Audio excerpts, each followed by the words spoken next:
Welcome to Mormon Book Reviews, where an evangelical encounters the restoration. I'm your host, Steven Pynakker, and I am very excited to be joined by this particular guest. But before we go there, I do have a special co-host on today, Kolby Reddish. Welcome back to the program.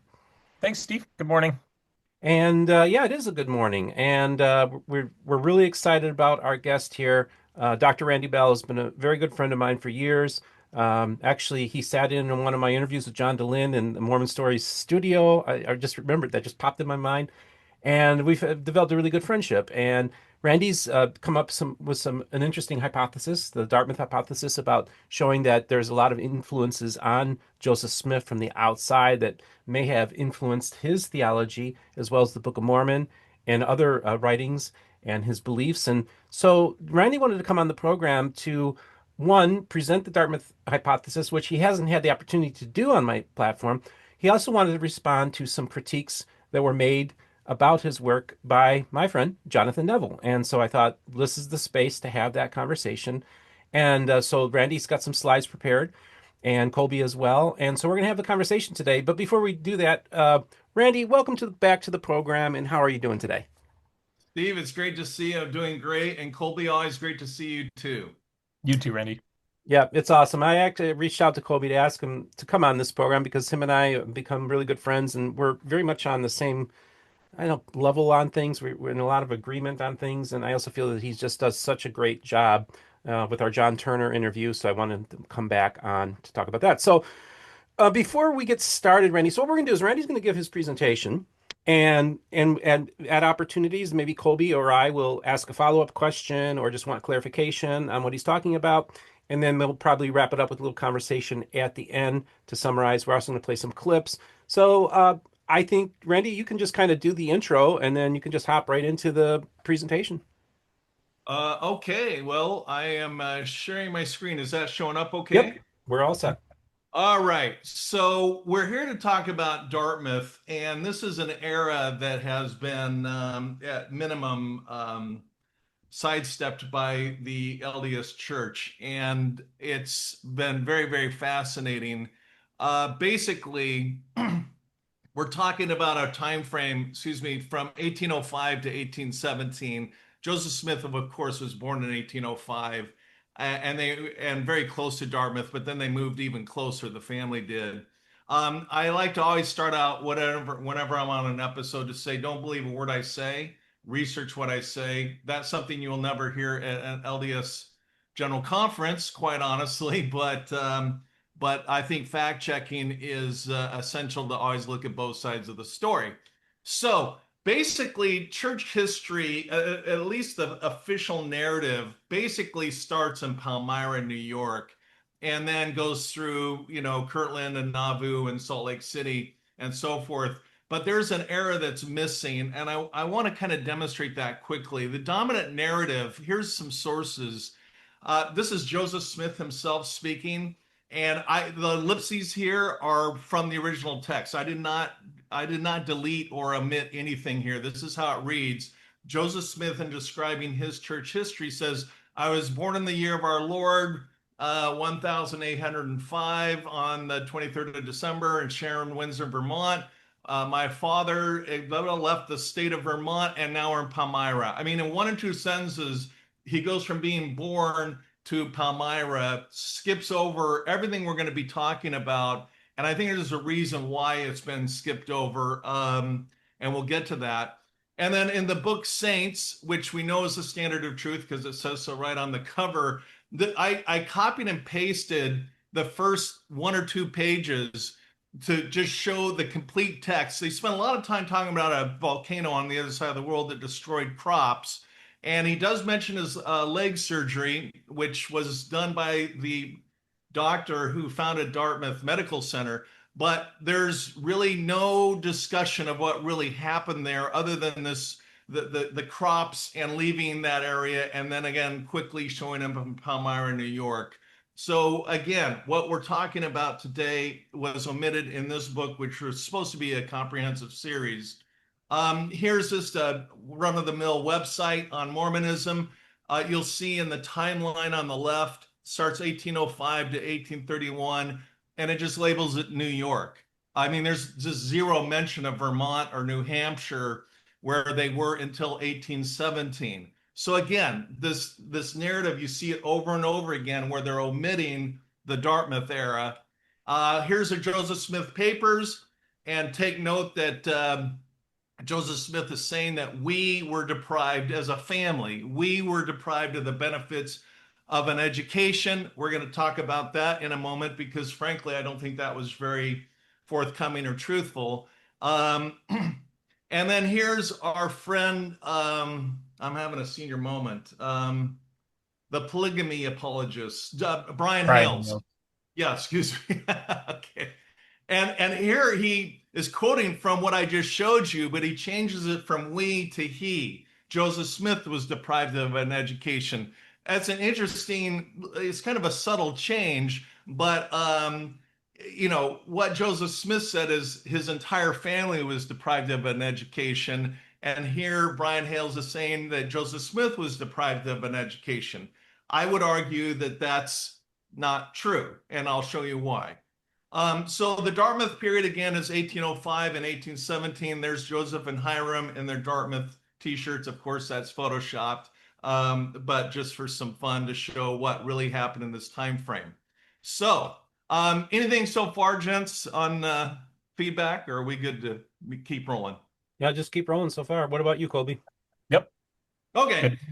So I've done, I did the first episode with RFM and Bill Reel on Mormonism Live, got a really big response. In fact, so big that Sandra Tanner had watched that episode and called John DeLynn, and John had me on, and again, a very big response.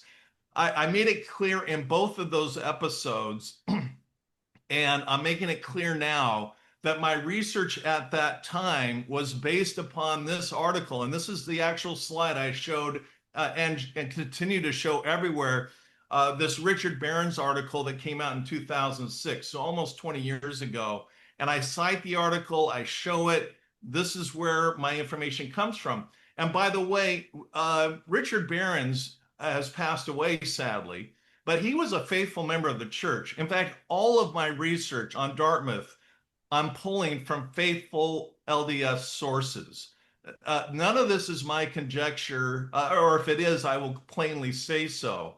But I think that's a really critically important point that's going to come up later, as the apologists have been, the LDS apologists have been critical of what they call my research. It's really more the research of faithful members that I'm critiquing. So I just want to make it clear. Here's the source for it, and here we go. Now, this is published by JSTOR. I am in the research profession. That's what I do. I run a firm called Landmark Research, and we do research on megalithic cases around the world. So I'm not a terribly bright guy, but when it comes to research, I kind of know what's going on. JSTOR is highly regarded. Virtually everything that goes in there is a peer-reviewed publication. And so I'm pulling my information from what would be considered scholarly or academic sources. Now, let's get to Jonathan Neville. He was on your show, Stephen, as I recall, and fact check me or correct me wherever I'm wrong, but I recall that you'd call me and basically said, hey, I got this buddy, Jonathan Neville. He's a really nice guy, and you're a nice guy, and you're on opposite ends of the spectrum here. But we, to kind of talk over this Dartmouth thing. And I said, yeah, sure. So we had this episode. And during the episode, Jonathan Neville kind of hit me with 2 points. One was that Hyrum Smith only attended Dartmouth for 1.5 years, which I'd never heard before. And also, Joseph Smith was not related to Professor John Smith, who we'll get into in a minute who he was. And I had never heard that before. He didn't have any citations. Just as I provided my citations, I felt that if he was going to show something, he should have showed his citations. He didn't. That will come up later, and I'll explain what happened. But I felt somewhat broadsided by this new information that was uncited. But, that's life in the big city. But Jonathan Neville has come out with a critique against Barron's where and I circled the word, he says it's an intriguing hypothesis that may appeal to those interested and a naturalistic explanation for Joseph Smith's teachings. I gotta say it, it's may sound a little brash, but it's true. Um, Using the term naturalistic, I think, is really disingenuous to Richard Behrens. Richard Behrens was a faithful member of the church. I might be looking at it from a naturalistic point of view, and others might be looking at it. But again, Richard Behrens, my source for the information in those podcasts, was a faithful member of the church. So he's casting this filter over everything, calling it naturalistic, which I guess is a polite way of saying, apostate or anti-Mormon sources. That's simply false. That's simply not the case. So we're off to, frankly, a shaky start right away with Jonathan Neville and labeling this a naturalistic explanation when indeed it came from faithful sources. Kolby, did you want to say something? Yeah, I have two questions if you'll go back, Randy. Yeah, So on the question of Joseph, or I'm sorry, Hyram's basically duration, the duration of his time at Dartmouth or at the because it was really Moore's Indian Charity School, correct? That he correct. was at. Okay. So what was I understand that you're drawing from Barron's original article in 2006. What was his evidence for the length of time that he said Hiram was at Dartmouth? Yeah, a great question. And I've got a bunch of slides coming up that will Okay. break it all down. So, Okay. Okay. And also, just real quick, I just want to I want to kind of give some context here for Joe. And again, I'm not defending Jonathan, but I kind of want to give maybe a different lens of this. Is that Jonathan has no problem using naturalistic explanations. Matter of fact, he loved my naturalistic explanations for the Book of Mormon as well, and mhm, Thomas Murphy. So just so you know, Jonathan has this faith model, or this idea of multiple working hypotheses. We could all look at the facts and view them from different lenses. So actually, Thomas Murphy a couple of years ago followed the multiple working hypothesis model to make a 19th century naturalistic argument for the coming forth of the Book of Mormon using Indian sources.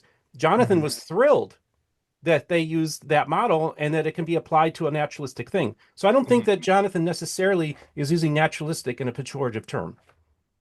That's Well, and fair. that was going to be I guess I don't even know if it was a question, but my second thought is that oftentimes what we've seen when these types of research when these sorts of research blossom and we do get a more expanded explanation of where Joseph Smith may have pulled some of his ideas. I'm thinking specifically of Tom Wayman's research regarding the Joseph Smith translation and the use of Adam Clark, right? Those those findings aren't necessarily hostile to still maintaining a believing perspective. And so maybe that's what Jonathan is thinking, is what I was thinking by his statement that it could create a naturalistic explanation, but there's really no reason that in my mind, you couldn't just say Joseph Smith was using information that he gleaned through Hiram from Dartmouth, and that somehow he was still inspired in that process, I guess is what I was going to ask if you agreed with that, Randy. Yeah, I get both of I'm picking up what both of you are putting down. I appreciate that. I think a fair way to say this is that this information came from faithful sources, but has also been used by those who look at it in a naturalistic way. I think is a more honest assessment of what's really happened here, rather than just focusing singularly on naturalistic. Yeah, So I think and just that, just by definition, anybody that's doing scholarly work is going to be viewing it from a naturalistic lens, even if they are a believer, because that's how scholarship works. You can't really put your beliefs into scholarship, then it's no longer scholarship, right? yeah, I suppose so. Yeah.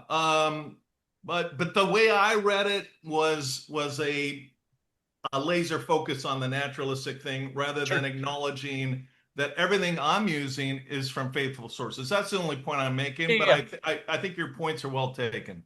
Great, great. Great. Okay.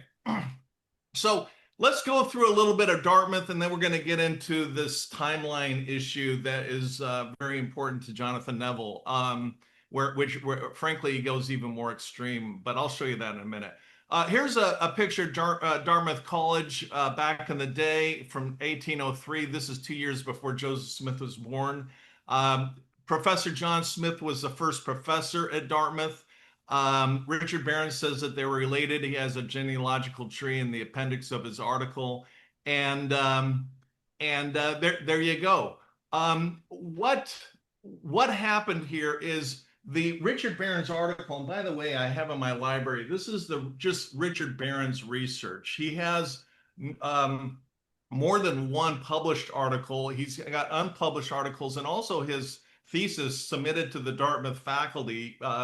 His thesis is in here as well. And it was basically his thesis was on Hyrum Smith's attendance at Dartmouth.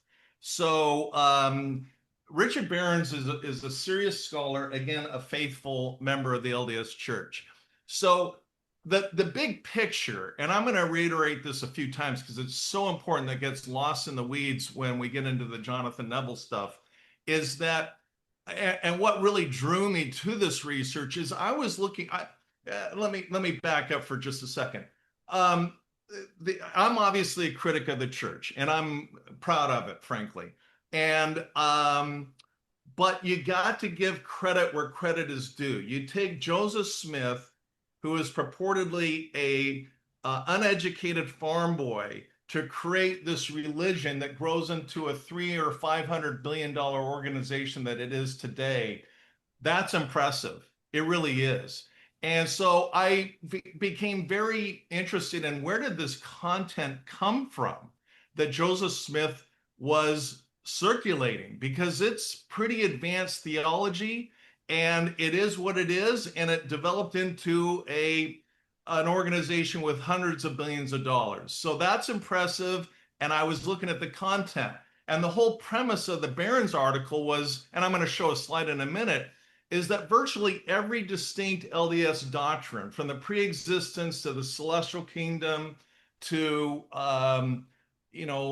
multiple gods, multiple goddesses, all of these, the Masonic temple ceremony, all of these elements came or were what Hyrum Smith was exposed to at Dartmouth. And that's the premise of the Barron's article. So what I did is, and Jonathan Neville levied a charge against me, which is just patently false, that all I did was take Barron's article and blindly reproduce the information. And frankly, if I had done that, there's nothing wrong with that, because it's a credible article published in a credible journal. But what I did is I went to Dartmouth Special Collections. I've been on campus more than once. I've hired a Dartmouth grad student to go through special collections. We got Dr. John Smith's, it's literally a book. He was going to get it published, but he unfortunately passed away before it was published. But these concepts were in the curriculum that Hyrum Smith was absorbed in. And so I got the high-res photos. I had them transcribed at my expense, printed into a Word document, which I can do keyword searches, obviously, and I've read it multiple times. So that's what I did on top of, relying on the article, as I was independently verifying the key resources within that. We're going to deviate off into the timeline here in a minute, but I don't want anybody to lose track of what I was really doing. Did that make sense there, guys? Yeah, it does. I do have a follow-up question on that. So, and I think the original title, or the title of Barron's original article was about Armenianism. Is that correct? Yeah. Okay.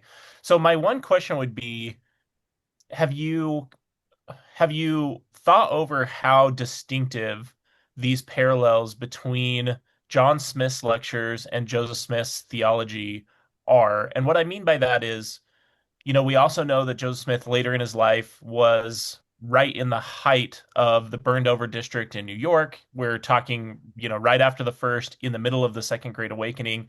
I guess I'm wondering how necessary is that this information came from Dr. John Smith to your overall hypothesis, or is it just one possible way that these ideas may have absorbed into Joseph Smith? Does that question make sense? Yeah, perfect sense. And it's a great question. I'm glad you asked it, because all I am saying, and I'm not saying anything beyond this, is that the initial ideas and concepts were introduced into the Smith household of the pre-existence of the tiered heavens, of multiple gods, multiple goddesses, the Masonic temple ceremony, were the ideas. And we all know the power of an idea. You get the idea and it can grow and grow and grow. And it very obviously did continue to grow in Palmyra. But all I'm talking about are those initial exposures. Is that Okay. fair? Yeah, that is fair. Let me ask you a follow-up question then. So one critique often that Real critics, quick, find Kolby, my Kolby, yeah, before you ask that question, Randy, why don't you just hop out of the screen share for a minute because people are watching this on their phone. They're just seeing these tiny little talking heads. So if we're going to have like a conversation or a question and answer, let's just bounce out real quick and then, Sure. Let me do that. yeah, Okay. okay. So Kolby, go ahead with your question. Yeah, so my question is, I also find myself kind of in the critical of the church camp, as you know, Randy, and as you know, Steve, no longer a believer. One thing that critics like us often point to is the evolution of Joseph Smith's theology, specifically on the nature of the Godhead. When we look at Joseph Smith's first vision accounts, right? The 1832 first vision account does not have multiple figures. Then when it's recorded in 1838, there are multiple figures. So when you mention the plurality of gods issue, I guess, how would you see if Joseph Smith absorbed that idea early in his life, before basically the first vision would have even happened in 1820 or is purported to have happened? How would that evolution have happened? Can you just help me understand how that connects to your hypothesis? Yeah, these are my personal thoughts. I don't pretend I take them from Sure. Barron's or from anyone else. What I see happening, one of the elements that was taught at Dartmouth big time, and I'll show you pictures of the church in a minute, but the church across the street from Dartmouth Hall was Church of Christ, which is the exact same name Joseph Smith named the Mormon church its first round of branding. It went through Right. 3 rounds of branding plus a number of logo changes. Um, but there was an enormous download of advanced Protestant theology at Dartmouth. Hmm. Dartmouth was a theological school. So was Harvard and Yale and the rest of them. Um, I'm convinced from reading the original version of the Book of Mormon, as well as the other elements and the 1832 account of the first vision. Joseph Smith started out with a Trinitarian Protestant viewpoint that was backpedaled on within a few years after that. Hmm. And what's so suspicious and really so fatal is that the first vision has only one personage showing up. Can you imagine the God the Father, the creator of the universe, is standing in front of you and you forget to mention it? And as you know, Kolby, the 1832 account came 12 years after it supposedly happened, 2 years after the church was organized, and it fails to mention God the Father being there. And it was in Joseph Smith's own handwriting. Then in 1838, all of a sudden there's two figures there. Right. That alone really undermines the credibility in my mind of the first vision, which is really very foundational to Mormonism. Hmm. So that's my personal viewpoint of how that kind of rolled And if out. I could just, and I've gone on faithful podcasts and said I believe that the first vision is anachronistic, that there's anachronisms going on. Okay. However, and Dr. Kyle Bashirs did great work on the 1832 account where he basically just shows all the biblical references that Joseph Smith was relying on when Hmm. in constructing the 1832 first vision account, which is also a similar parallel to what Joseph Smith, you could argue, was doing with the Book of Mormon, where he was heavily reliant on the Bible. But this Hmm. is also the other time is that this is a time and place in which people that was the frequency of Jesus appearing to people actually happened quite a bit. People made claims Right. about Jesus appearing to them. But the key difference is that the idea that you would have seen God would have been considered blasphemous during this period of time. So if Joseph Smith did indeed see God, I can understand why he would be reluctant to put that in, especially early days, because then he would be that would be the ultimate blasphemy. Like most Christians at that time were told, if you ever saw God, you'd be dead. So I think that's the key difference, is that it's acceptable to see an angel. It's acceptable to see Jesus. But to see God the Father, that is a line that most evangelical Christians would draw the line right there and say, no, that's blasphemy. So I think that that's an argument that one could reasonably make, that Joseph was holding back this information until he felt confident enough. What are your thoughts on that, Randy or Kolby? Well, Well, Colby, go I for mean, it. my first thought is that then the statement he makes in the 1838 account about, comparing himself to Paul standing before King Agrippa, and I knew it, I knew that God knew it, and I could not deny it. If we were to accept that argument, I guess, then that just makes the 1838 account all that much more problematic, because that basically means Joseph Smith is lying in 1838 when he says that, right? To saying that he has this conversation with this Protestant minister and that he stood boldly behind what he said. So I guess what I'm saying is I can understand that theory, but the problem the theory has in my mind is that it then directly contradicts and makes much more problems for the 1838 account. My question, actually, if I can go back to my original question to Randy, is I'm just trying to understand the timeline here, because I agree with you on everything you said about the difference between the 1832 and 1838 account. But it would seem to me that if the 1832 account has this problem of only having the one figure, right, this Trinitarian model, can you help me understand how that then influences what I'm hearing your Dartmouth hypothesis incorporating is Joseph Smith had access to this idea of multiple gods, plural gods, that we find in later Mormon theology.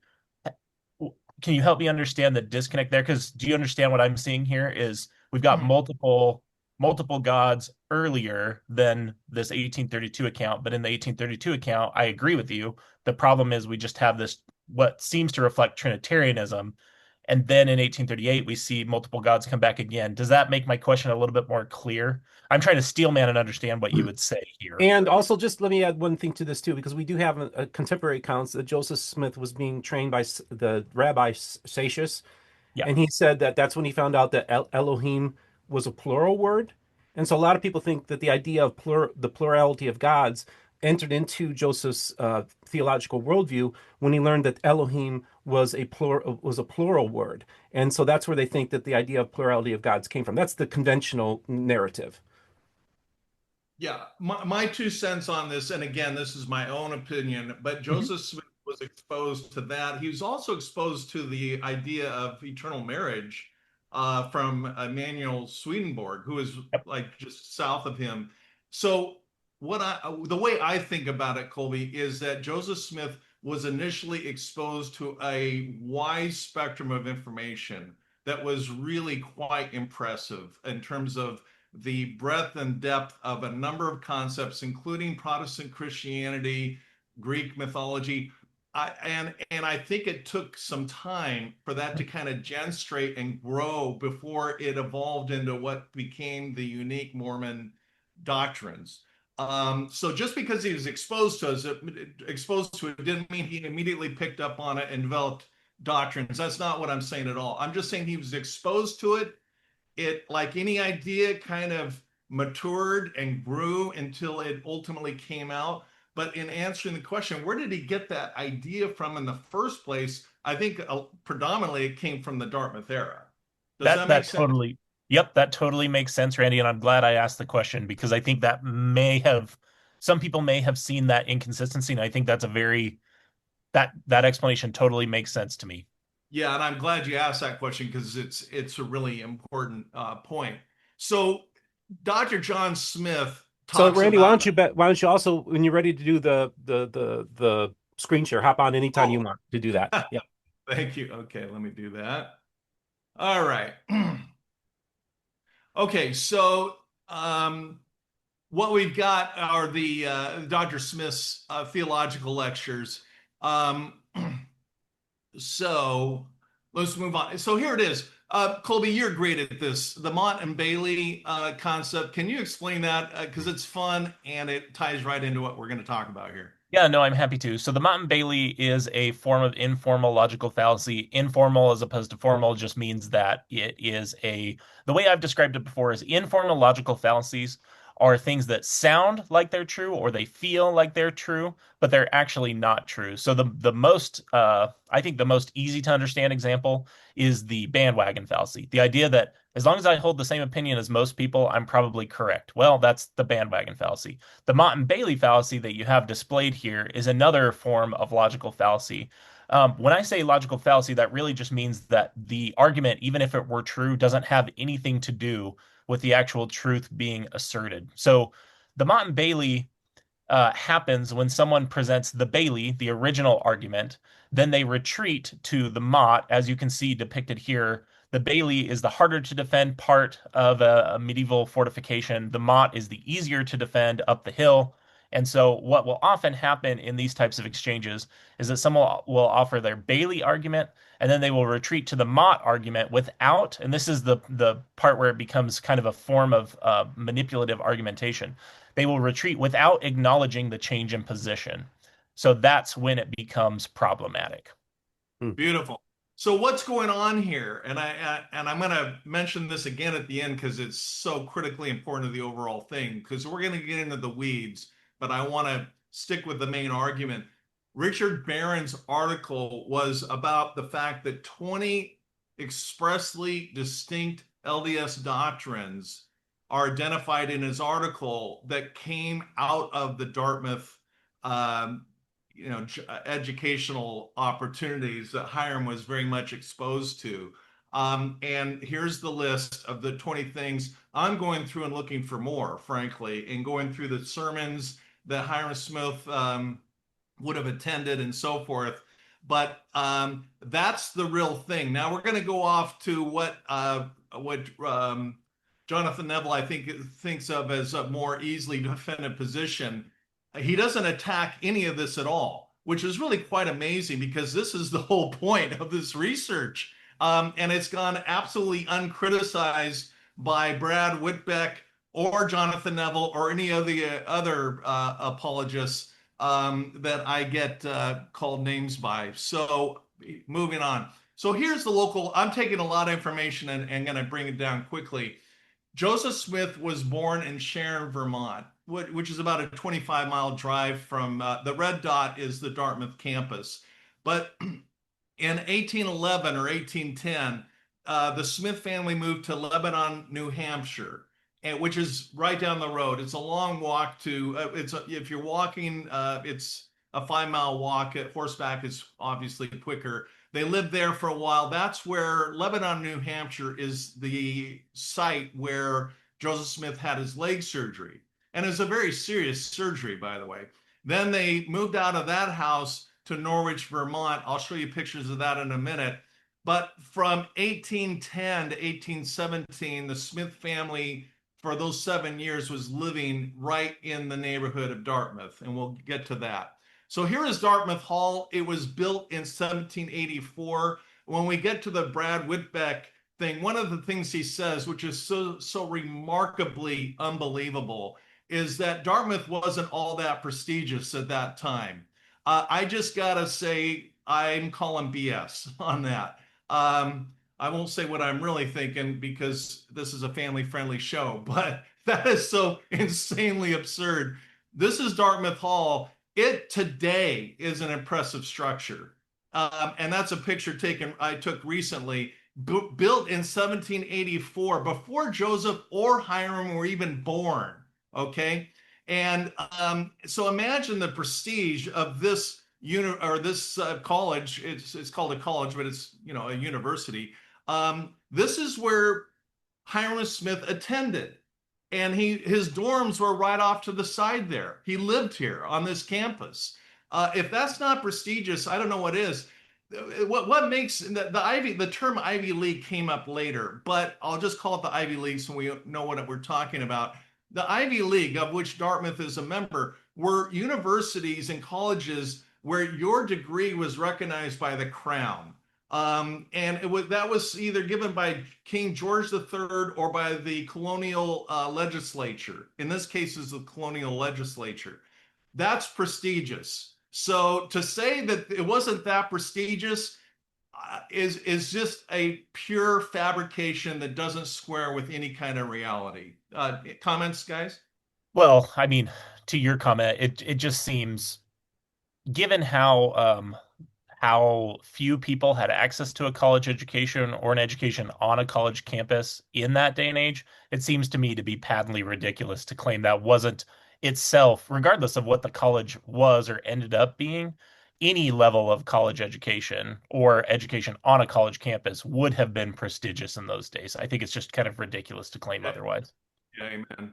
Okay, so this is right across the street. If you go back here and if I turn to the left and across the street down just a little bit is this structure. This is Dartmouth Church of Christ, built in 1771. And this again would have been the chapel where Hyrum Smith attended what Richard Barron says at least 1,000 sermons. And Richard or Jonathan Neville was critical, saying thousands. Well, I never said thousands. I'm quoting Barron's. He said at least 1,000. So there's a little discrepancy where I think he's overselling. But here's the sign on the building, the Church of Christ, which is the exact same name that Joseph Smith called his church in 1830 when he founded the Mormon Church, the first round of branding there. This is and then one of the other criticisms I heard, and I'm not going to read through this for sure, but Dartmouth and more school, and to be clear, more charity Indian school, and maybe I got that twisted up. More Indian charity school was later kind of informally changed to more academy or more school. Joseph Smith's mother called it the academy. So some people called it an academy, some people just called it a school, but more school was established. Out of more school came Dartmouth. It wasn't the other way around. Dartmouth didn't found the school. It was the other way around. More school started first. They were on the same campus. The routines were aligned. The students from Dartmouth and more attended, as you can see here, morning prayers, the sermons, the religious instructions, the duties, basically side by side throughout the day and on the weekends. So I want to put that apologist notion away. Here's Dartmouth Medical School, and this is where Nathan Smith, Dr. Nathan Smith, no relationship to the Joseph Smith's family.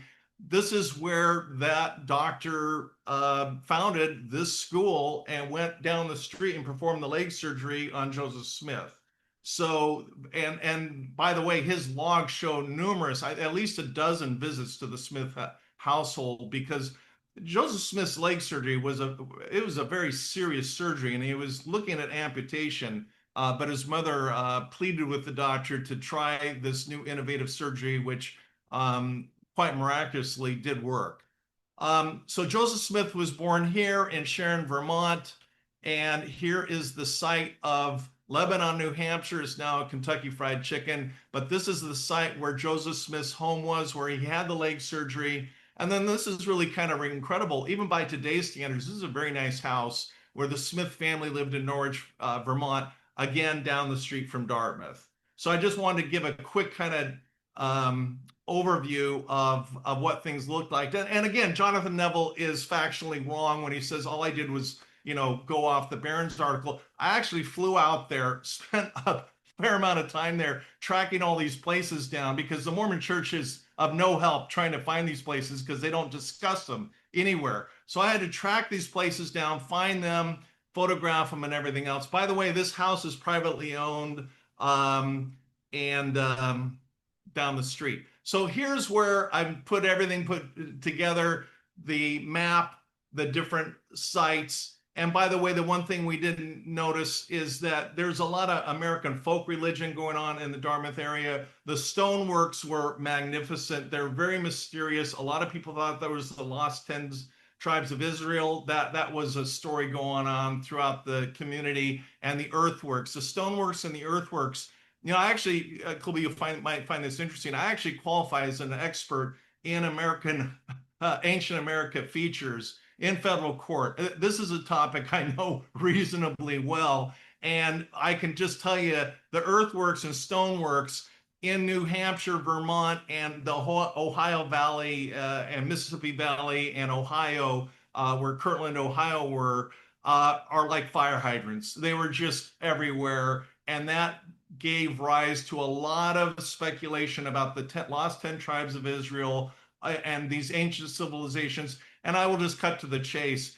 To this day, people are baffled and mystified who constructed them. We really don't know. The Hopewell is actually not an Indian name. It's the name of the farmer where the mounds were found.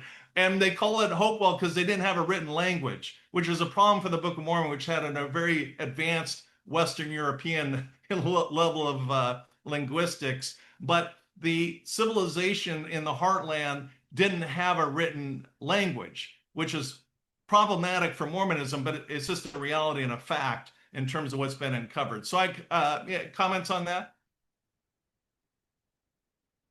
I'm good here. This is very interesting. I think it's fascinating when people try to tie, when you tie in these archaeological, these places where, people are trying to like find a grounding where Joseph may have gotten influences for the Book of Mormon. I'm always interested in that. And also just real quick on that home that you featured in Norwich, Vermont, is that house gone through any renovations, or is that the original? Because you said it's a very nice home, but a lot of these homes often would have additions added onto them in later years. Great question, Steve. That is, yes, of course, it's been upgraded, but that is what you see there is essentially what you would have seen in Joseph Smith's day. The picture I'm taking is at an angle where you don't see the large wing to the rear. At the time I took the picture, I didn't even know if that structure was there or not. I've since come across information that indicated that it actually was. There was a large barn, which is kind of obscured by the angle that I'm taking the picture. But from what I can tell, that is, I mean, I'm sure they brought in electricity and plumbing and Right. normal things, utilities that and technologies that have come in. I did see a flat screen TV inside, which I'm sure was not there in Joseph Smith's day. But essentially, that's what you're seeing. Okay, good. Good to know. Thank you. Okay, so here's where I'm summarizing it. I go into more detail on some of these other podcasts, but in the interest of time, I'm more doing a overview. But in the Dartmouth era, Joseph and Hyrum Smith were exposed to ancient America mythology, folk religion. They are exposed to Protestant Christianity at a most advanced level. They are exposed to Greek mythology. They were exposed to the Islamic religion, which is post New Testament prophets and post New Testament scripture, the Quran, and the Masonic temple ceremony. Professor John Smith was an interesting guy. He was the first pastor at Church of Christ. He was the first professor at Dartmouth, and he was also he was the guy in charge of the Masonic temple down the street from where Joseph Smith lived. So my point is, this couldn't have been a more prime spot for Hyrum and Joseph to grow up in and be there for a number of years to be exposed to a plethora of distinct doctrines that would later be incorporated into the LDS Church. So I think this kind of comes back to the question I asked a little bit ago, which is basically how distinctive these ideas are. So if I look at like Masonry, for example, or the Masonic element and ancient America and Christianity, it seems like those probably would have been pretty prevalent in all of New England during this time period. So do you think the Islamic well, one, do you agree with that? And then second, it would seem then that like the Islamic and the Greek elements, and maybe some more specific things on the other three, those are the things you're saying is distinctively coming from this influence. Is that right, Randy? Yeah, I guess what how I would put it is that this was like Costco. This is a one-stop shop to get a download of an enormous amount of content, which Mhm. answers my original research question, where did Joseph Smith get all these ideas from? Hmm. And at least in the initial idea phase, which again, later grew and developed into distinct Mormon doctrines, the initial concept, this is a one-stop shop where you not only have all of these elements, you have them at the most advanced levels. I mean, we just, the grad students at Dartmouth just sent to me 2 or 3 days ago, literally thousands of pages they found in special collections around the Christian theology coming out of Dartmouth. I haven't had time to go through it yet. So this was a really prime thing. Plus, I haven't even mentioned, by the way, at Dartmouth, if you were taking a class in math or something like that, hard science, they were called professors. If you're taking a theology class, your professor wasn't called a professor, he was called a prophet. A prophet was somebody who could read from the original Greek or Latin or whatever transcripts in the original language and translate that. And translation was a big thing. And then teach the class having read the original source documents. That was a prophet. At Dartmouth and at other schools, Harvard, Yale, etc., they had the School of the Prophets. The mission of Dartmouth was to take the gospel to the Indians. This should all sound really very familiar in the Mormon context. All of these concepts, including right down to the name of the church itself, Church of Christ, was all delivered in this one place during the Dartmouth area, right here where the Smith family lived. So just real quick, Randy, too, because obviously you have, an adult photo of Hyrum Smith, but how old was Hyrum when he was attending Dartmouth? Great question. He would have been 11 when he started, and he would have been 15 when he left. Okay. 15 or 16. And that's another criticism. The apologists call it a grammar school. I'll dispel that myth in a minute. But it was kind of, I would think of Moore's school as kind of a prep school, an advanced. By the way, Moore's was for intellectually gifted students. It wasn't just for anybody to wander in. It was for the intellectually gifted. And it was generally the high school age. Some apologists made another absurd comment that Hyrum must have been not such a great student because he couldn't get into Dartmouth. Well, what 12-year-old or 15-year-old is going to get into college? I mean, that's just, that doesn't sink. There's no logic behind that criticism. Okay, so that's kind of a quick overview of the Dartmouth area. This is a work in process. Got to emphasize that. I just mentioned thousands of pages I haven't even read yet. But I want to move forward. Can we play that clip with Brad Witbeck?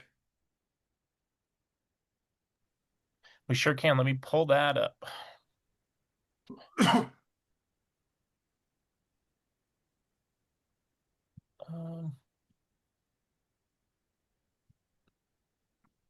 Sorry, I've got to move some things around so I can access it. Here we go. Good. Yeah, I nearly fell over when I read this, and I'm going to take notes while I listen to it because every single sentence he says is patently false. I don't think I'm exaggerating. Okay, you guys can see that at this point, right? Okay. Yeah. So I've seen people talk about how they think Hyrum Smith went to Dartmouth College, which is nuts. Anyone who tells you that is completely obscuring facts and trying to lead you astray to think that Hyrum Smith was some intellectual giant that is probably behind the writing of the Book of Mormon, or at the very least, the doctrine of the church. Hyrum Smith didn't go to Dartmouth. He went to a Moors charity school that was on Dartmouth's campus, right? First off, he's not on any of the records from the year of 1813 to the year of 1814. So that means he straight up didn't go during that time. 1814 to 1815, he's only there for 1 quarter. And guess what he's studying? Arithmetic.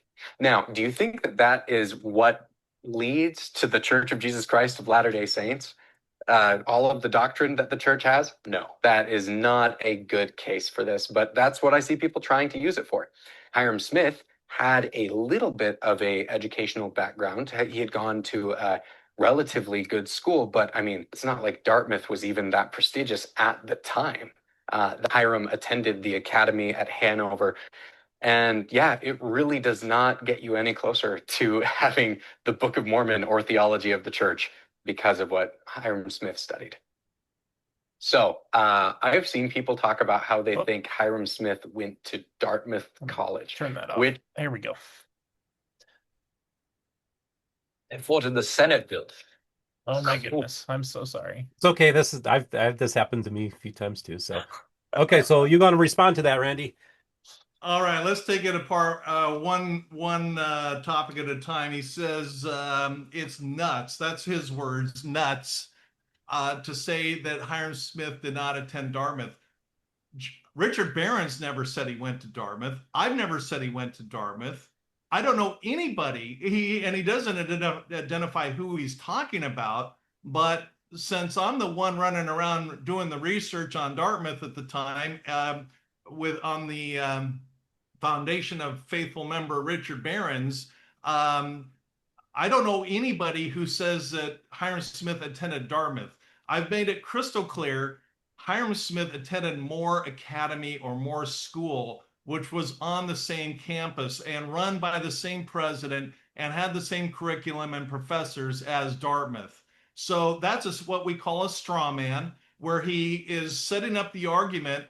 Frankly, it's a false argument, so he can knock it down.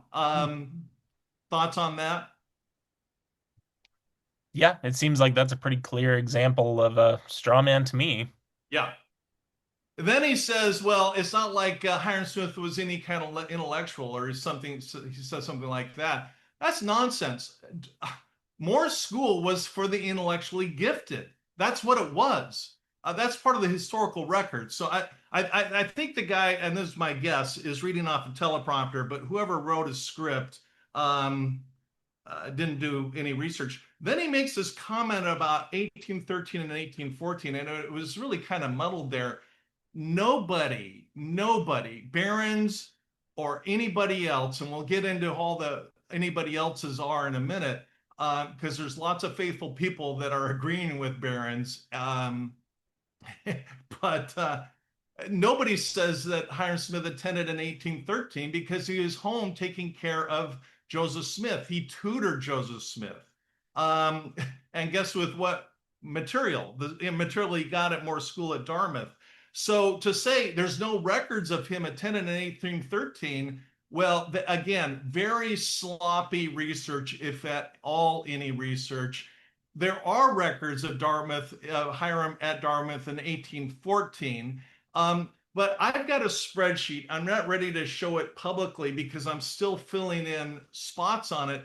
But it goes from 1810 to 1817, and then there's about 12 buckets of categories of research out of the special collections. Do the math, that's close to 100 categories of research.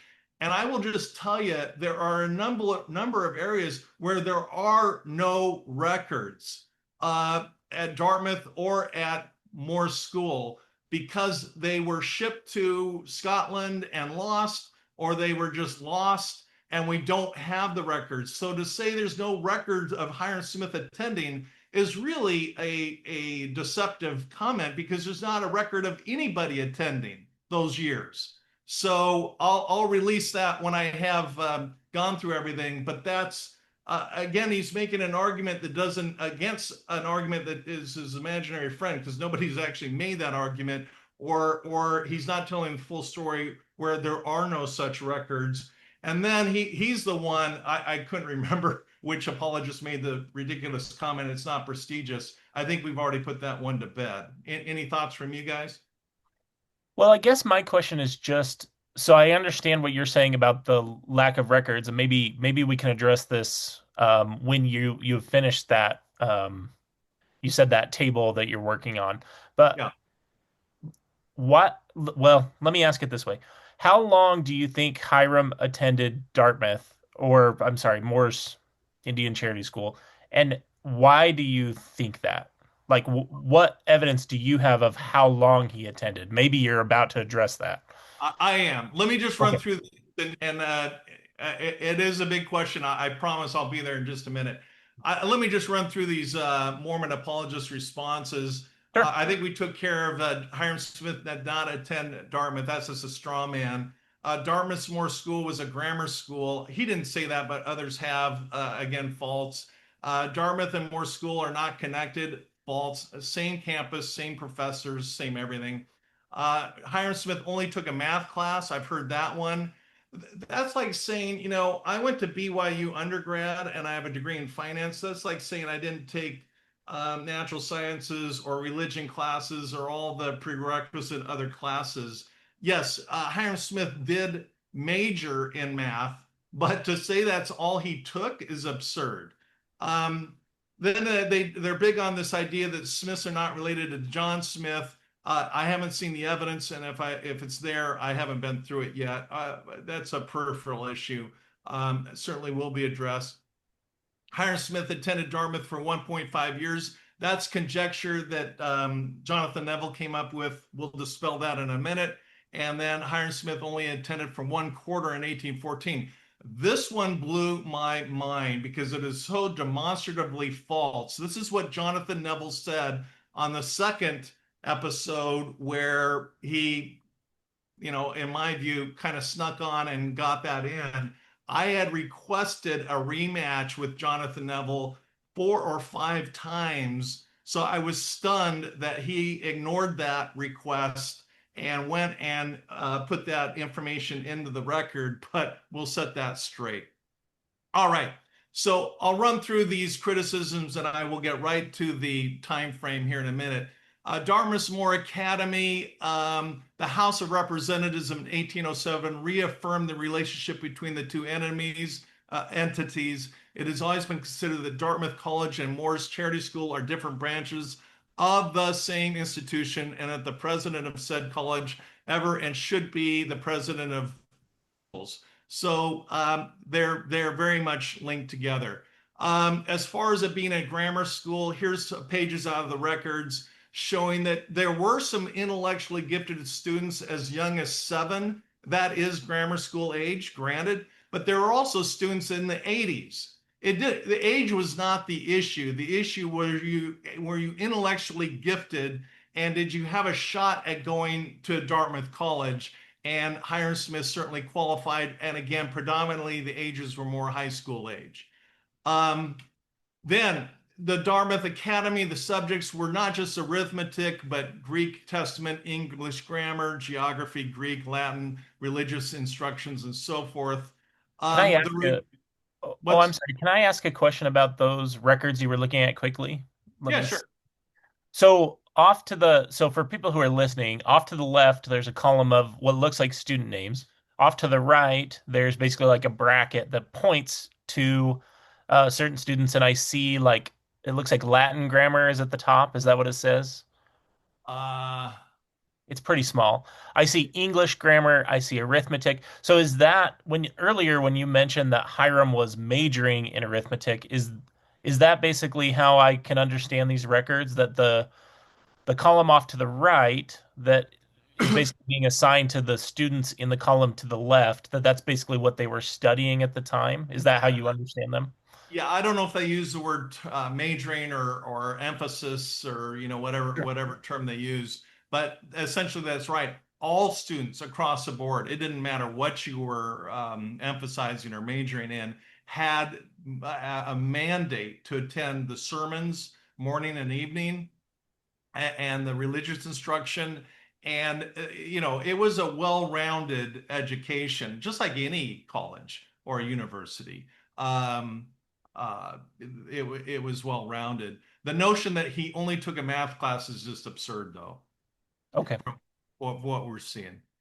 Okay, so and on this issue of John Smith, the professor at Dartmouth, Richard Behrens, right in the addenda of his article, I just snapped a picture from my table here, lays out the genealogy. I haven't seen anybody in any reputable published source. I haven't seen anything that contradicts that. I'll show you what Jonathan Neville's relying on. I'm not, frankly, I'm keeping my eye on the ball, and these peripheral issues I'll get to in time. But this is not something that can be just hand waved away or comfortably or ignorantly dismissed. Here's a genealogy that Richard Behrens, who is a faithful, diligent, honest scholar, lays out. I haven't seen the same from Jonathan Neville.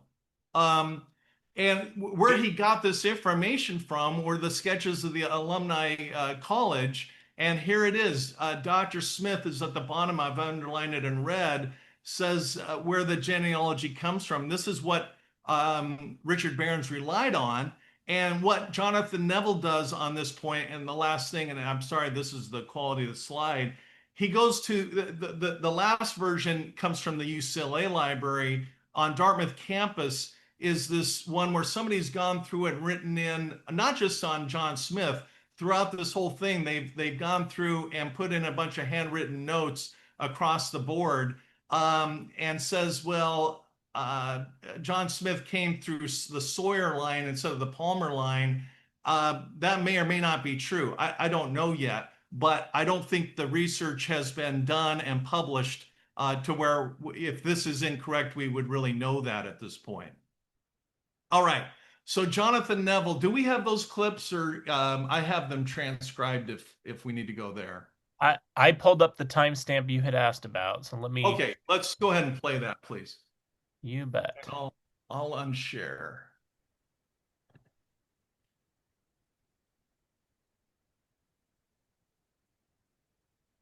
Okay, can you see that now? Okay. Yeah.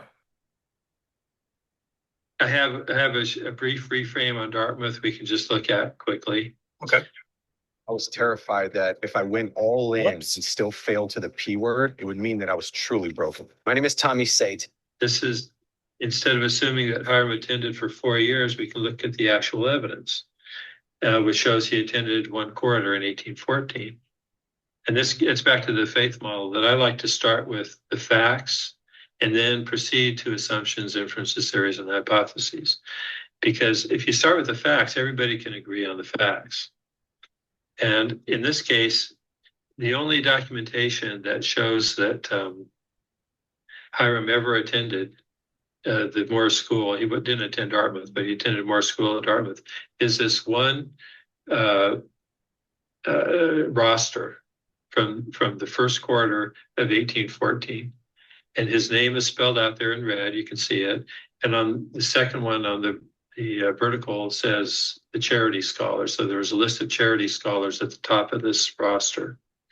There are about 10 of them on there. And it even lists what they were studying. So I blew it up so everybody can see where it says Hyrum Smith was studying arithmetic and he was from Lebanon. And then above that, you can see the dates. This was an account of the monies received for the Morris School from August of 1814 to August of 1815. And then this was the first quarter. It went from September through, I think it was December. I can't read it right now. And there was, for every quarter, they had a new roster because some of the students changed and so on. But this is the only one in all those years that he supposedly went to Dartmouth. This is the only one he appears on.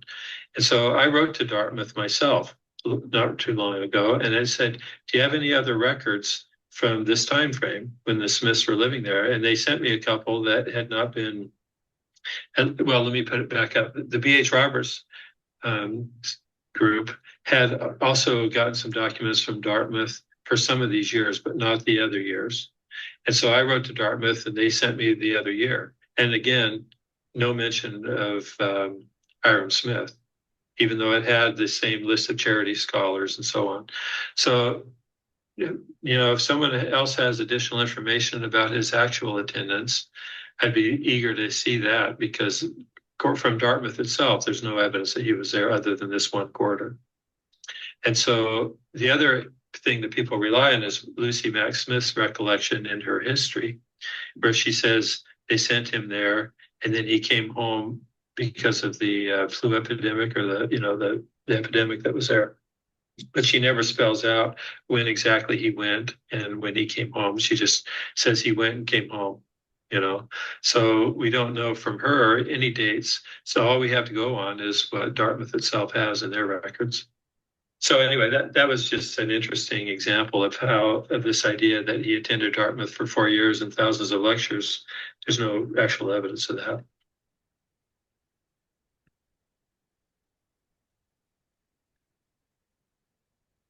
All right. Well, lots to unpack there. First of all, he just said it right there, what I said before. Nobody said Hyrum Smith attended thousands with an S, thousands of lectures. Richard Barron actually says at least 1,000. So that's maybe a smaller issue, but just shows that's just not honest. So let's go back to the first discussion or podcast that I had with Jonathan Neville.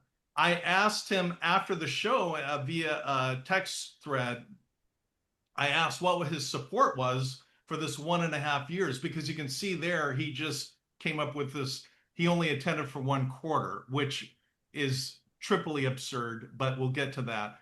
Going back to the first episode, he said he attended for 1.5 years. Well, I kept asking for the sources. He said, well, I sent it to you. I didn't recall seeing any academic sources, but I went back and he was right. He had sent me this blog, Mormon R, which I had not heard of. And frankly, I didn't pay a lot of attention to it because it's not a scholarly resource.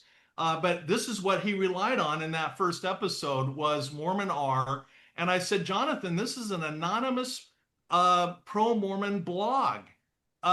Where's your scholarly research? And he said, well, Randy, right there on the left-hand column, there's 127 primary sources. Have you been through them? And I said, this is a blog that's anonymous. We don't even know who wrote it.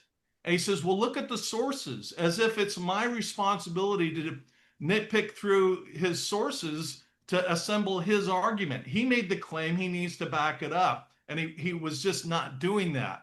And so while we're on this Mormon R page, it gets a little more interesting. This is kind of a sidebar issue, but the middle column, it asks the question, and this is really the agenda of the LDS Church and its apologists. Does this lack of education on the part of Joseph Smith show that he couldn't have written the Book of Mormon? Answer, yes. It does support that idea. Well, that's the whole point. The agenda is to make Joseph Smith as uneducated as possible and elevate the literary masterpiece of the Book of Mormon as high as possible. And that gap is filled in with divinity. That's the game. Can I say something about that as well? Because it continues and says, Emma Smith said that Joseph could neither write nor dictate a coherent and well-worded letter at the time Joseph Smith translated the Book of Mormon. So for folks who have never looked at the Joseph Smith papers, you can actually see Joseph Smith's letters in 1829 and then 2 letters he wrote to the Colesville Saints, the church in Colesville in 1830. Yeah, I believe they're both in 1830. One's in August and one's in December. Those letters are replete with scriptural citations. I think one of them has over 20 scriptural allegories or where Joseph Smith worked in. And he wrote these with a scribe like he normally did. And I think they were one of the Whitmer brothers at the time, to be clear. But this idea, because I do hear this parroted a lot, that Emma Smith's testimony of Joseph Smith's writing capabilities at the time should be taken at face value. If you actually look at the documents we do have on the Joseph Smith papers, it really blows a hole in what Emma's saying here. I believe, too, I'd have to go look at where this quote is actually coming from. I believe this is a quote that's taken from that final testimony of Emma, or of Sister Emma, near the end of her life, and I think was published in the 1880s. It's worth noting, too, that in that very statement, if it's coming from the same one, and I believe it is, this is where Emma also denies her knowledge of Joseph Smith having multiple spouses, which we know is not true because Emma participated in some of those sealing, whatever you want to call them, sealings, marriages, particularly to the Partridge sisters. Emma was involved. So there's a lot of problems with taking that statement at face value, if I can just add that, Randy. And I I and I also want to make it very clear that Jonathan Neville would totally agree with you on Mhm. this point too. He doesn't believe that Joseph Smith was an uneducated farm boy. He actually, that's what his whole Jonathan Edwards hypothesis, which is basically saying that there were definitely outside influences on Joseph and the translation process. That's why a lot of people, including people at Mormon, are not a big fan of Jonathan Neville because he's putting out a narrative that's not the one that they like to have put out. But he would be in total agreement with you, Randy, on this idea as well. Okay. Well, got it, Steve, and very well said there, Colby. Couldn't agree with you more. But this is even more interesting because Jonathan Neville actually read Mormon R's website and go to this question: did Joseph Smith's brother go to Dartmouth College? Well, no, he didn't. He went to Moore's Indian Charity School. And then they say a grammar school for children. That's a patent falsehood. Some people might call it a lie, but it's definitely false. And then here's where it really blows up. When he was about 12 years old, well, that was 1812.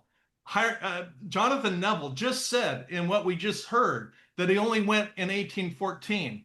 So Mormon R, the source that he sent me, contradicts him that Mhm. he went in 1812. And it gets worse. I'll show you slides in a minute where his argument even falls apart more. And then went sporadically. Well, yes, he took 1813 off because of the typhoid fever and taking care of Joseph until he was about 15. So this is almost mirroring what Richard Barron said, 1811 to 1815. That's what Barron says. So this blows Jonathan Neville out of the water because Jonathan Neville just said he attended one quarter in 1814, which is patently false. And this source that he sent me, had he actually read it, contradicts him. Then the last thing I want to point out is in the circle, it says 127 primary sources. So when Jonathan Neville and I were going through this text exchange, I said, okay, well, I guess I need to look at this thing. But even though I didn't have a lot of interest because it's not an academic source, and I went to that 127 academic sources. And this is where things went really off the between myself and Jonathan Neville because when I went there, here's the text exchanges where he says there's 127 original sources. In fact, he says that twice. And I keep asking him over and over again, I'd like to have another podcast where I have the opportunity to rebut you. Again, that request went ignored by Jonathan Neville. So I sent back, I did a screenshot and sent this back to Jonathan Neville. And I went to the 127 sources and I said, basically, Jonathan, out of these 127 resources, only 5 of them are in a time frame where Joseph Smith's family was in the Dartmouth area. After that, we're talking about 1819. They had left Dartmouth, that area by then. So there's only 5. There's not 127. This really called into question from me, and I think to any reasonable person, had Jonathan Neville really even looked at these resources, because there weren't 127, there were potentially 5. And that's where I said, okay, he broadsided me and undermined Richard Barron's research on the air. And he did it with Mormon R, an anonymous blog, which flat out contradicted the span of time that he's saying where it only came down to 1814. And it didn't have 127 resources, it had 5. It just said, you know, we're not, in my mind, we're not dealing with sloppy research. We're dealing with something, you know, more problematic than that. I went to look at this page while you were talking about that just to see what sources they're actually citing to in the footnotes of that previous example. Can you go back a slide, Randy? Uh, this one? Yes, this one here. So first, I want to confirm that I was right. That quote from Emma is coming from that last testimony of Sister Emma. So everything I said about that was accurate. That is her, I think it's 1879 is when that interview happens between her and Joseph Smith III. The second is, so if you look at what you're talking about here, specifically the resources cited on footnote 22 and 23 at Mormon R, which Jonathan was relying on, are basically from Lucy Mack's. They're citing, for footnote 22, they're citing Lucy Mack's statement in her account of her family, which I'm sure you'll talk about a little bit more. And then for 23, they're citing this resource that I think we just watched Jonathan and Steve talk about, the record from 1814, 1815, just for what it's worth. Very good. And we're going to dive into some of that here in a second. Then we did a second podcast, excuse me, you did, Steve, with Jonathan Neville. And, I was actually up at Sunstone and woke up in the middle of the night and saw this. And I thought, well, I sure hope Jonathan Neville didn't talk about Dartmouth. And I saw this comment, please get the Dartmouth facts to Randy Bell. Notice the word facts. Jonathan Neville hasn't provided facts, so that's alerted me that there was Jonathan Neville had totally disregarded my repeated requests to get on a podcast together so I could have the opportunity to rebut him. Okay, so the clip we just listened to, I transcribed a portion of it because this is where you can see things, the wheels really going off the wagon.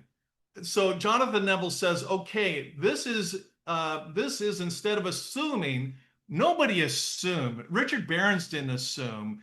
So using the word assuming is really disingenuous because there's research, and again, I'm going to show you more, that Hyrum attended for 4 years. By the way, it bears saying, Richard Barron says he entered the Dartmouth community in 1811 and left in 1816, and then he backs off towards the end of the article and says, okay, he attended Dartmouth from 1811 to 1815. That's what he actually says, and attended for 4 years. And we can look at the actual evidence, which is very condescending because we're going to look at some actual evidence here. Let me just finish this one thought, which he shows he attended 1/4. It was a transcription thing by YouTube in 1814. Again, all patently false, and I want to take that apart now. So I'm sorry, who's going to say something? Well, I was. So this transcription is from the clip that we watched. Is that correct? Yes. Okay. Correct. Well, I guess my question is, if we know that the typhoid epidemic, which sent Hyrum home, was in 1813, it would seem like it's impossible for him to have only attended this 1/4 in 1814. Am I missing something here? You are not only exactly right, you are 1 or 2 slides ahead of me. Let me show you. Okay, here's where the wagons go off Jonathan Neville's, the wheels come off his wagon. Okay, Lucy Mack Smith says, as our children had in a measure been disbarred from the privilege of school, we began to make arrangements to attend to this important duty. To this end, we established our second son, Hyrum, in an academy at Hanover. Well, that's more school at Dartmouth. That's the academy she's talking about. And then he being Hyrum, is attending. And then according to Lucy Mack Smith, Hyrum was taken while at school. He's staying in the boarding school at Moore School at Dartmouth and came home sick. This is evidence. This would be a documented antiquity that could make it into court, and that is evidence. Now let's see what Jonathan Neville did with this evidence. This is a transcript of Jonathan Neville. You want to read this, Kolby? And by the way, pause it anytime you want, because this is where it all falls apart. It says, and so the other thing that people rely on is Lucy Mack's recollection and her history, where she says they sent him there and then he came home because of the flu epidemic or the epidemic that was there. But she never spells out when he exactly went. So I'll just pause there and say, yes, but for him to have come home as a result of the epidemic, he has to have been there before the epidemic started. That just seems almost trivially true to me. We don't know from her any dates. So all we have to go on is what Dartmouth itself has in their records. So anyway, that was an interesting example of how this idea that he's attended Dartmouth for 4 years and thousands of lectures, there's no actual evidence of that. You nailed it. No coaching on my part. We do know, Jonathan Neville, that he attended more school before the typhoid fever. We know from the historical record when that was. It was in late 1812, and it hit the Smith home in early 1813. So we do know that he attended there from his mother. So let's collaborate this with other faithful Mormon sources, because there's a lot of evidence. Here is, and I want to give Rebecca Biblioteca full credit for this, because she's the one that found it, and it's so obvious, it's brilliant. This is from the LDS Church's website itself. You look up Hyrum Smith, and it collaborates exactly what Richard Barron says. This is right from the church website. It says Hyrum Smith was born February 9th, 1800. As a child, he showed promise as a student. And at age 11, guess what? That was at 1811, exactly the date that Richard Barron says. At the age of 11, he entered Moore's Indian Charity School, where he received the most formal education of any of the Smith family. That is from the LDS Church website. Okay, and there's more. Then we go to Wikipedia. Now, we never, in my firm, we never quote Wikipedia, but what we do is look things up and go to their sources and start hitting the academic research. This book by Daniel Ludlow, who I'm going from memory, I may be off on this. I'm pretty sure he was a BYU religion professor. He wrote the Encyclopedia of Mormonism. They say he attended from the ages of 12 to 15. Okay, and I'm still waiting for these books. I've found them, I've bought them, but they haven't been delivered yet. So I would show you pictures, but that's what I've got so far on this. Here's the B.H. Roberts Foundation. This is a pro-Mormon faithful site where you look up Bruce A. Van Orden. I did get this book. It's right around. Oh, here it is. I think, no, this is another book I'll get to in a minute. But some of these books are on their way in. It says at age 11, again, collaborating with the LDS Church itself, says collaborating with Richard Barron, says at age 11, Hyrum was sent to Moore's Indian Charity School, blah, blah, blah, and came home as a result of the typhoid fever, the things we've already heard. This is according to the B.H. Roberts site. And this is citing Bruce A. Van Orden, BYU professor. And this is coming from the Encyclopedia of Mormonism. Again, I've ordered the copies of that. This is from BYU. And here's an article by Susan Fales. And it says right there, I've underlined it in red, that Hyrum Smith attended 1811 to 1815. So that's exactly what Richard Barron said. Then we do the Hyrum Smith Family Association. There's the website address. You can look it up yourself.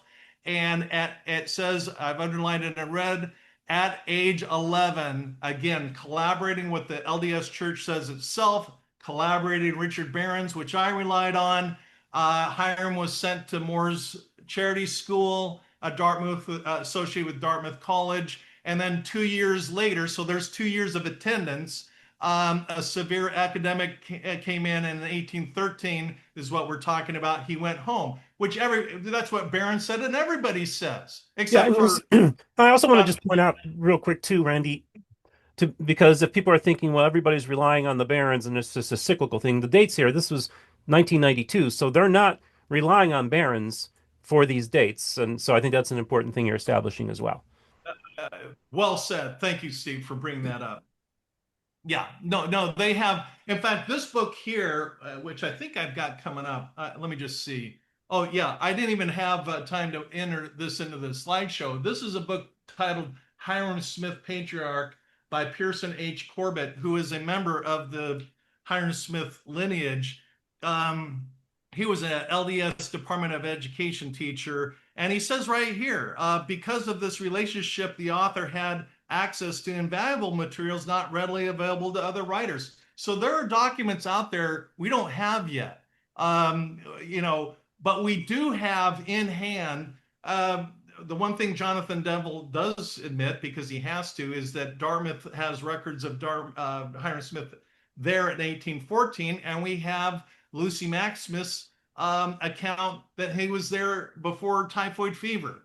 So there we have 2 points of data, but then we have the LDS Church and everybody else collaborating all of that. And I just, let me kind of wrap up, and then we're kind of can give commentary. I think this, if my memory is right, this is a transcript from what Jonathan Neville said. The Joseph Perry records, and by the way, Joseph Perry was the guy that did all the Dartmouth alumni stuff, says that he wasn't present for 1816. Nobody said he was there in 1816. That's like another straw man. I think it was Jonathan Neville, but it might have been somebody else. I'll get into, well, let me just kind of wrap this up, and then we'll open it up for all the commentary. Jonathan Neville has flooded the internet with this information.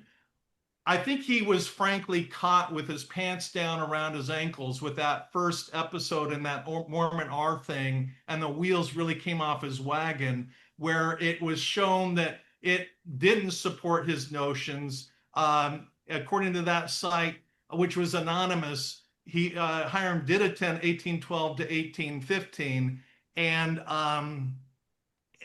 whatever else I said about that. So what Jonathan Neville did is he went back with, in my mind, an attempt to reconstruct things with kind of a facade that he did this research all along. He did this new amount of research where he wrote this scathing, over the top quote review of the Richard Barron's article, which has been out there for 20 years, nearly 20 years, without any critical feedback that I'm aware of. And then he put it on not just one website. There's one website he posted it on. And by the way, he said here on that same website, ldshistoricalnarratives.com, about ad hominem attacks. By the way, in the text chain that we had, he called me delusional. And according to him, that's an ad hominem attack, which means I've won the argument and he's lost, according to his logic. I just want to throw that in there because I don't appreciate the insults. Can you go back one slide? I don't want to get you off track, but I do have something to say. Sure. So on this comment here that you have displayed, and you're saying this was written by Jonathan? Yeah. So it says Lucy Mack Smith recalled that Hyrum attended, but she didn't say when or for how long. So I think the problem with that, as I think you've just demonstrated, is that Lucy Mack Smith very obviously says that Hyrum attended before this outbreak in the winter of 1812 and 1813.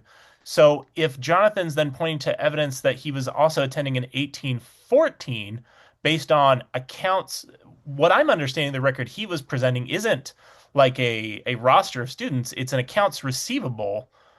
And that's why it was labeled like these are basically the charity students, because they were the folks that didn't have to pay. They were basically there on a charity type scholarship. So I think, when Jonathan responds or gets a chance to respond to this, I think my question would be, if Lucy Mack Smith is recalling that Hyrum attended before this outbreak in 1812 and 1813, what does Jonathan make of that statement?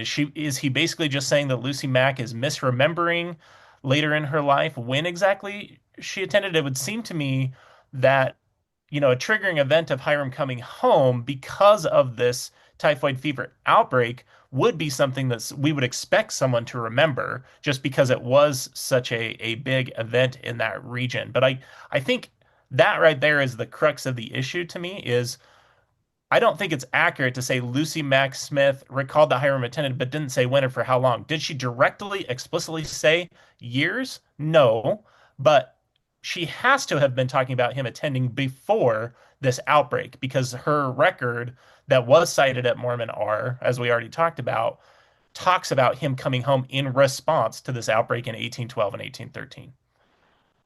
Kolby, you're a great attorney. You hit the nail on the head. That is exactly where we see what I would call dishonesty in Jonathan Neville's position. Whether it's intentional or out of negligence, I don't know, but I know it's not honest. I know it's not truthful. That's crystal clear. But then what he does is he posts this scathing review against Richard Barron's on one website here, then a second website, which is bookofmormoncentralamerica.com. Excuse me, that's where he has the ad hominem comment that that I found frankly amusing. Then a third one just came up, and maybe he has more. I found 3 so far, where he has mobom.org, where he posts it again and goes through the whole thing again. And then what he did is he posted this review on academia.edu. Now, I'm a researcher. I'm very familiar with academia.edu. I've used it myself. I've told my staff we really don't want to use it. And frankly, this discussion came well before any of this Jonathan Neville stuff came up. But because of the fact, which Jonathan Neville so wonderfully demonstrates, anybody can publish anything that's not peer-reviewed by anyone on academia.edu. It sounds official. Academia.edu, you might think would be an academic resource. It is not. Anything goes on academia.edu. It's really more of a social networking site.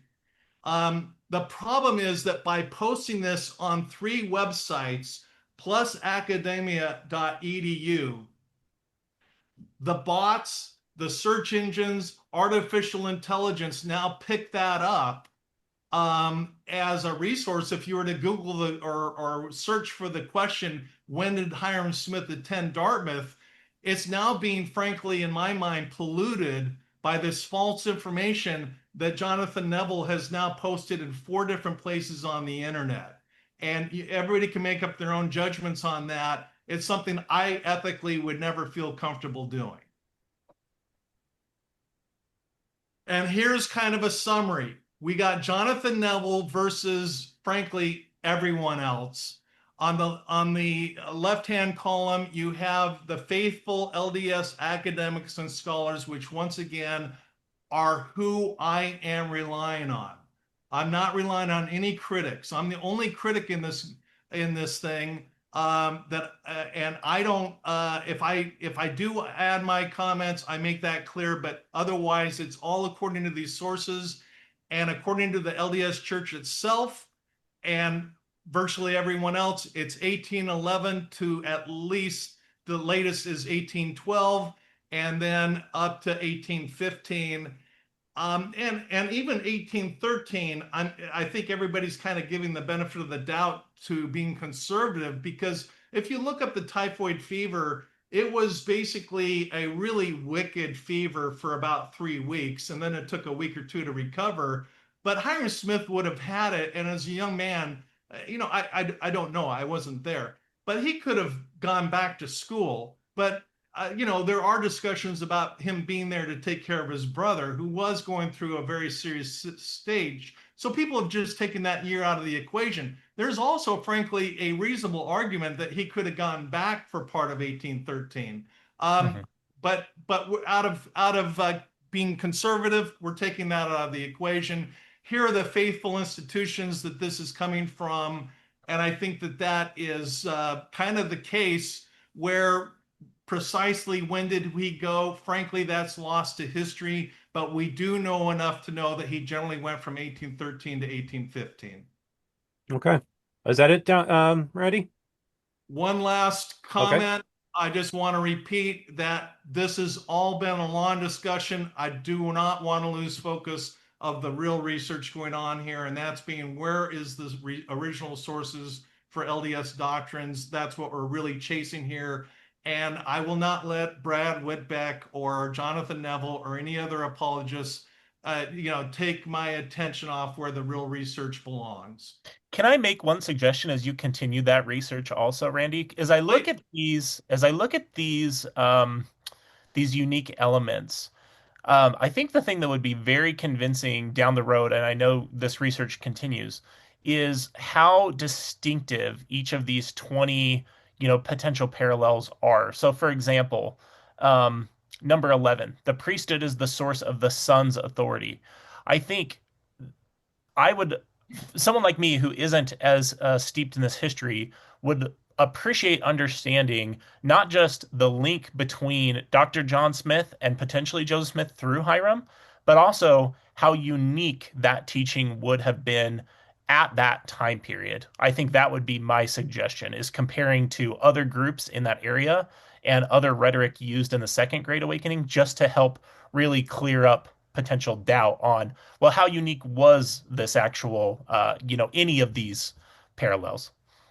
Yeah, Colby, great minds think alike. That we're exactly on the same page. Just so you know, I have a retired Vanderbilt professor who's running the show in terms of this Dartmouth research, and we have an on-site grad student, and we are pulling the sermons and lectures out of as best as we've got, and we're going through that to try and refine this and this list as much as possible. So we are on the same page. Great. Okay, why don't you exit out? Yes. And I just have a few questions. First of all, some critics might say, okay, you're holding up this thing, here is my evidence, but yet it's not been published. So when do you plan on getting this out so that people can actually look at your sources and to be able to kind of verify what you're saying? Well, great question. Unlike Jonathan Neville, who came out with comments without anything to back it up, I'm not willing to do that. So I don't think I've made any claims publicly that aren't already in the Barron's article, which I've already cited to. So all I'm saying is that I've started with that as a foundation, and I'm not really going beyond what Barron's has said to this date. Where am I going to, refine and bring that out?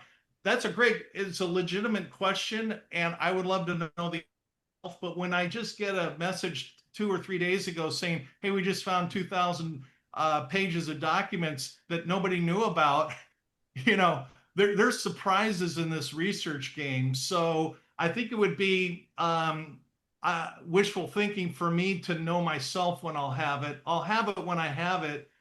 It's not, I'm not making, this is not I'm not monetizing this in any way. I'm expending money. I'm not making any money. I have no hopes of, or dreams of making money from this. This is more just a passion and an interest of mine. So that's a long way of saying, Steve, great question. I don't know. Okay. Colby, do you have any questions?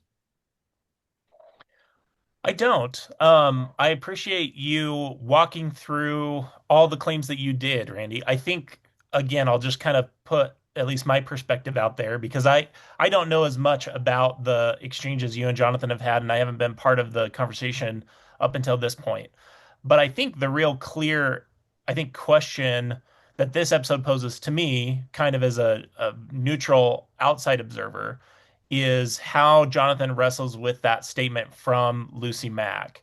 And specifically, if he has records that indicate to him that Hyrum was attending in 1814, but we know that Lucy's statement, which was cited at that Mormon R blog, is indicating that he came home because of the typhoid epidemic in 1812 and 1813. I guess that to me is the big problem for his claim that we only know that Hyrum was attending in 1814. It seems like you can only get there if you're just going to ignore Lucy's statement or say that she was misremembering, because that is a later recollection, if I remember correctly. So that's, I think, where the conversation leaps off in my mind, is basically how Jonathan wrestles with that. Yeah, and you want to respond to that, Randy? I was just going to say, I couldn't agree more. That is a fatal flaw. That is not even a gray area. That is a absolutely fatal problem of which I do not see a workaround or a nuance.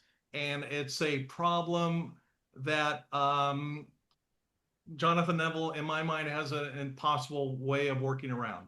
Okay, so I just want to ask of course, you're telling me you're getting thousands of records that have just recently been found. You're also making the claim that we don't have all the records of all attendance of all students during this period of time have been lost. Is that what you're saying as well? What I'm saying, well, the general short answer is yes. We just got these 2,000 pages, or I don't know about, I just heard thousands of pages. And I haven't looked through them yet. I do have a spreadsheet built where as attendance, there's not just attendance records. You got to understand there's finance records, there's notes and correspondence where professors are talking about specific students, where we're looking to see if Hyrum Smith's name pops up. There's a dozen sources of records, and I can tell you most of those boxes are empty because for certain years, because we might have them for 1 year but not others. So we might have them for 1813. Well, that's not helpful. He didn't attend in 1813, but we don't have them for 1811 or 1812. Well, you did say it's possible that he could have attended in 1813, just to clarify. I said that it's possible, but again, I'm not quoting myself. I'm quoting Richard Barron's predominantly, and which is collaborated by virtually every faithful entity out there, except for Jonathan Neville. That's what I'm saying. Okay, so now this is the thing too, is like when I say, are you going to release your data and your information? Like you're saying, you have this, like you did a spreadsheet of all these. So Jonathan Neville, he's put out stuff where he's shown that Jonathan Edwards is often referenced in the Book of Mormon, and has this continuing thing where he's doing analysis and doing an annotation of that.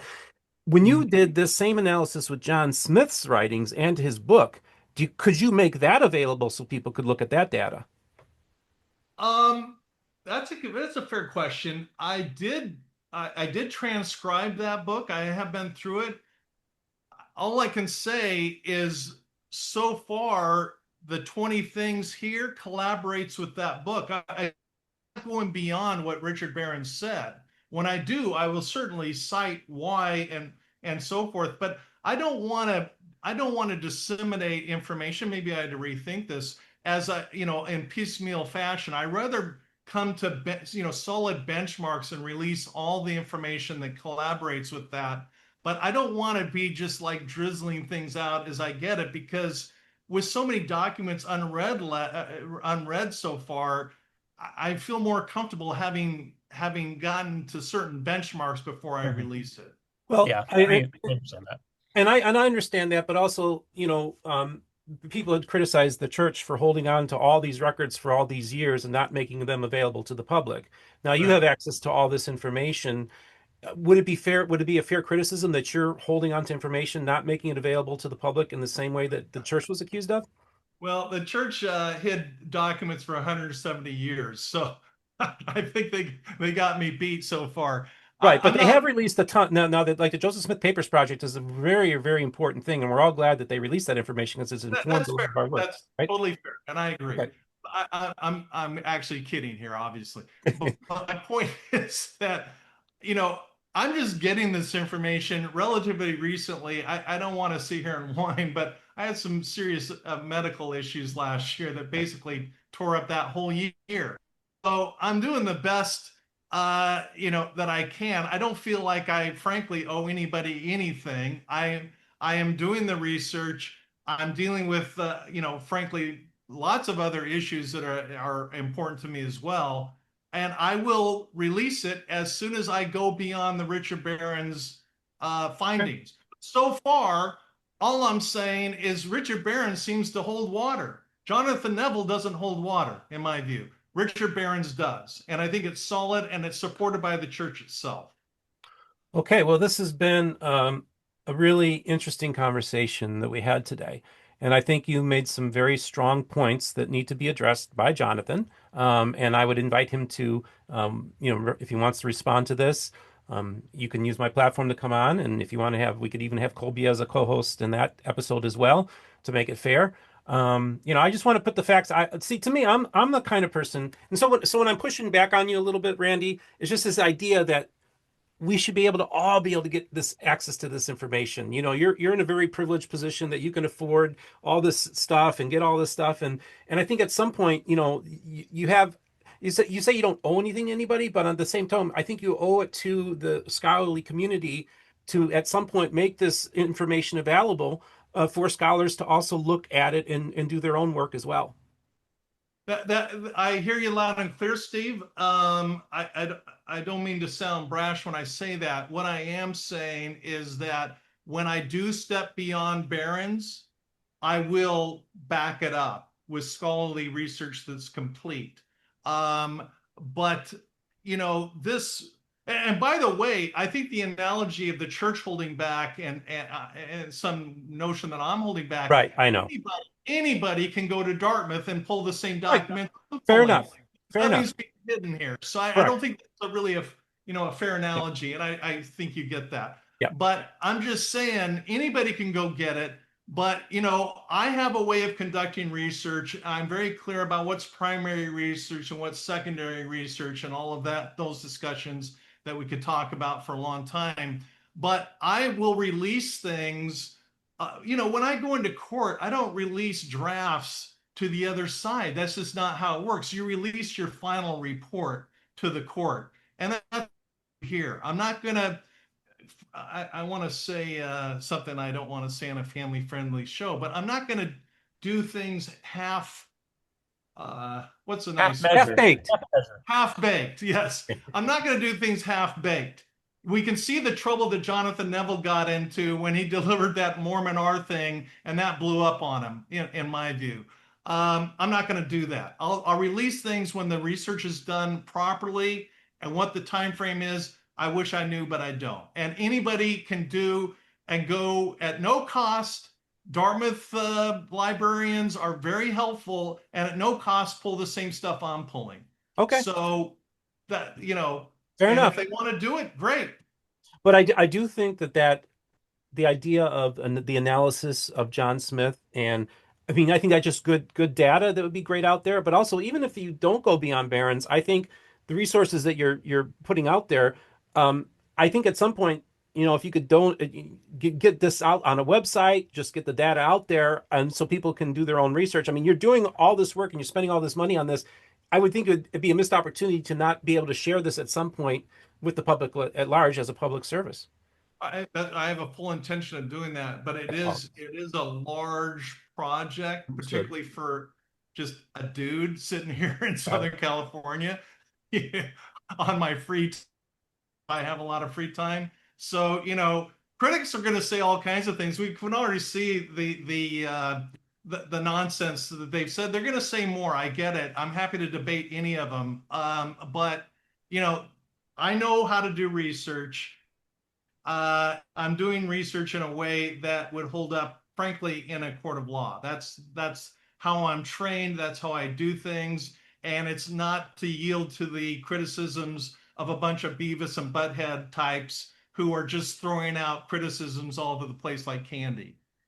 Okay. Well, Randy, just want to thank you so much for coming on the program. Kolby, thank you so much for being a co-host today. Of course. Thank you so much. And this was very interesting, Randy. Thank you. Hey, thanks, guys. Thanks for coming on, Kolby. It means a lot. Yeah. And Randy, do you have any links that you would like for me to put in the description so the audience can access anything?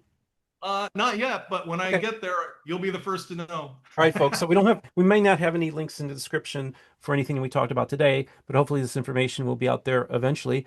But we do have links in the description for those of you who would like to financially support the channel, and do appreciate that, the donations. It's wonderful.